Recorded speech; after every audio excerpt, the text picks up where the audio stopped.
Bonjour à toutes et à tous et bienvenue dans notre rendez-vous Le Savez-vous. Aujourd'hui, je voulais partager avec vous quelques réflexions à propos d'un outil qui permet d'écouter les attentes des personnels et d'y répondre positivement. Dans un précédent message, j'ai évoqué l'écoute des personnels et à ce sujet, je voudrais vous faire peut-être découvrir un outil que j'utilise systématiquement dans ce genre d'opération, à savoir l'ABAC de Régnier. Cet ABAC a été inventé en 1973 par un médecin français, François Régnier. Il animait souvent des groupes d'expression sur des thématiques diverses et il pratiquait des techniques de brainstorming dans le cadre de ses activités d'analyse. Hélas, comme nous le constatons nous-mêmes lorsque nous travaillons en mode réunion, les participants ne partagent pas leur temps de parole de façon équitable. Certains bavards tirent, comme on dit, la couverture à eux, et d'autres, qui ont pourtant des opinions intéressantes à exprimer, n'osent pas prendre la parole. Ce manque d'efficacité le perturbait et il a donc conçu un outil permettant à chacun de donner un avis sur des sujets divers et variés. Pour écouter les attentes des salariés en matière de qualité de vie au travail, cet outil présente des avantages non négligeables. Il permet de donner un avis personnel. Il permet d'éviter, comme c'est souvent le cas avec des questionnaires classiques, de faire remonter des plaintes, des critiques et des récriminations.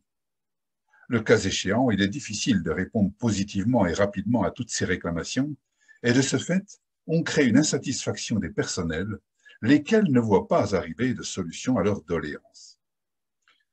La BAC de Régnier propose un certain nombre d'items formulés de manière que les avis soient l'expression du salarié. Par exemple, on n'écrira pas « les relations avec la hiérarchie directe sont excellentes », mais on écrira « j'ai d'excellentes relations avec ma hiérarchie directe ». La première formulation étant trop générale, elle ne reflète pas l'opinion de l'employé interrogé.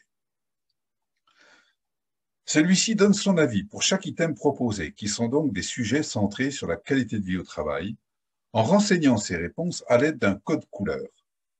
La couleur choisie correspond à une opinion parmi les 7 suivantes. Vert foncé, je suis tout à fait d'accord. Vert clair, je suis plutôt d'accord. Orange, j'ai un avis partagé. Rouge clair, je suis plutôt pas d'accord. Rouge, je ne suis pas du tout d'accord. Blanc, je ne sais pas répondre. Et gris, je ne veux pas répondre.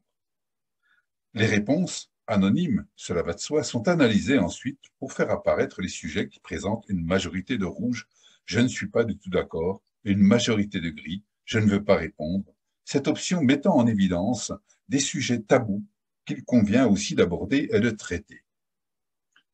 Les résultats du dépouillement des ABAC de Régnier permettent d'établir une feuille de route qui donnera l'opportunité d'engager des projets d'amélioration des conditions de travail en réponse aux consultations des personnels, et cela en toute transparence. Je vous remercie de votre attention. À bientôt et que le bien-être des salariés soit dans votre cœur.